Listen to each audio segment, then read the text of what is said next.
हमारी जिम्मेदारी आपने पानी लाने। पहली गैस का चूल्हा आया कि नहीं आया? शौचालय बनया कि नहीं बनया?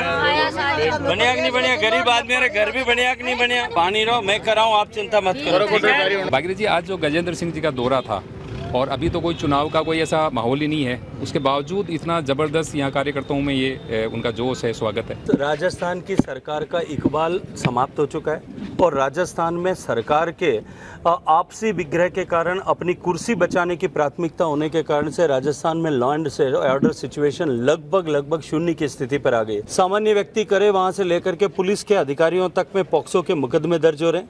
राजस्थान के थानों से अपराधियों को बंदूक के नोक पर छुड़ाया जा रहा है। राजस्थान का बजरी माफिया अधिकारियों पर से लेकर के छोटे अधिकारियों से लेकर के एसपी और एडमिनिस्ट्रेटिव ऑफिसर्स तक हमले कर रहा है। सर, आपने हनुमान बेनीवाल के सहारा लेकर लोकसभा चुनाव जीता, लेकिन नागौर को अनाथ कर दिया आपने। देखिए, मैं ये मानता हूँ कि इस तरह के विषय जो आपने विषय उठाया है, ये विषय ठीक तर्क संगत नहीं है। भारतीय जनता पार्टी और राष्ट्रीय लोकतांत्रिक पार्टी के बीच में राष्ट्रीय स्तर पर दोनों के बीच में समझौता हुआ था। दोनों पार्टियों ने एक दूसरे के प्रत्याशियों की मदद की।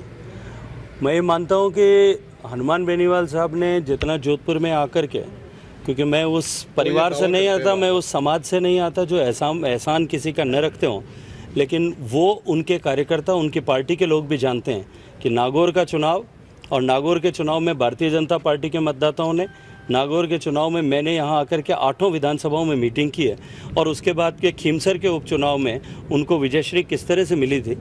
कुछ लोग होते हैं जो है अपने किए हुए काम को या अपने किए हुए किसी मदद को मंच पर खड़े होकर के गिनाते हैं।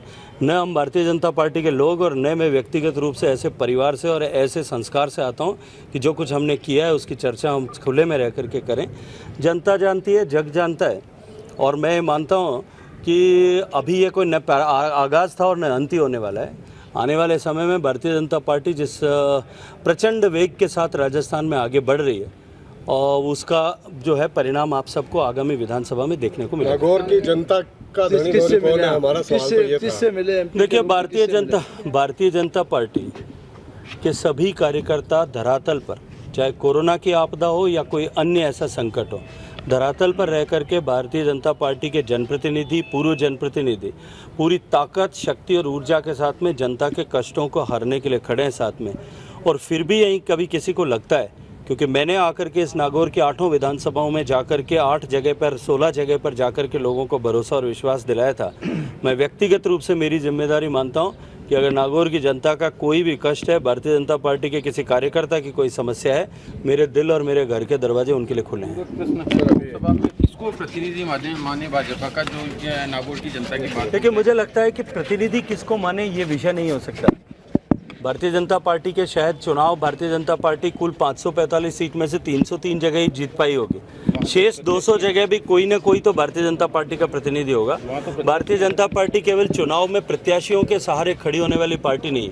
भारतीय जनता पार्टी संगठन की ताकत के आधार पर निरंतर लोगों के बीच में रह करके काम करने वाली पार्टी है। भारतीय जनता पार्टी का ऑर्गेनाइजेशन स्ट्रक्चर बूथ से लेकर के और जिले से लेकर के प्रदेश से लेकर के राष्ट्रीय नेतृत्व तक समान निरंतर जो है वो सक्रिय रह करके काम करता है। इसलिए भारतीय जनता पार्टी के कार्यकर्ता को ढूंढना या भारतीय जनता पार्टी के से साथ जुड़े लोगों को कि अपने प्रतिनिधि को ढूंढना चुनौती नहीं है। तो पिछले चुनाव के अंदर यहाँ राहुल गांधी जी ने घोषणा करी थी कि सारे जो किसान हैं उनका 2 लाख तक का कर्ज माफ़ी होगा। और किसान आपका जो है नागौर जो है आपका किसान बहुल क्षेत्र है, तो क्या नागौर के अंदर किसानों को राहत मिली है?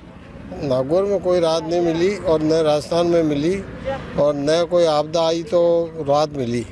साथ में जो काश्तकारों के लिए, एग्रीकल्चर के लिए जो पॉन्ड फार्म है, जो प्याज के लिए गोदाम है, उनके लिए जो 3 साल हो गए इनको कोई पैसे दिए नहीं। अब जो है अब विज्ञप्ति निकाली है कि सबकी जो है आज तक फार्म जमा हुए हैं उनके सबके जो लाटरी निकालेंगे और वो भी 1 साल में 4 आदमियों को देंगे। ऐसे करके 12 आदमियों को देंगे ये पूरी जो योजना हजारों में देनी। मुझे लगता है कि राजस्थान ने ऐसा दुर्भाग्यपूर्ण रात्रि, ऐसी कालरात्रि नहीं देखी और राजस्थान की जनता आगामी 2 साल में होने वाले चुनाव में इस कुराज को समाप्त करने का संकल्प कर चुकी है। Thank you.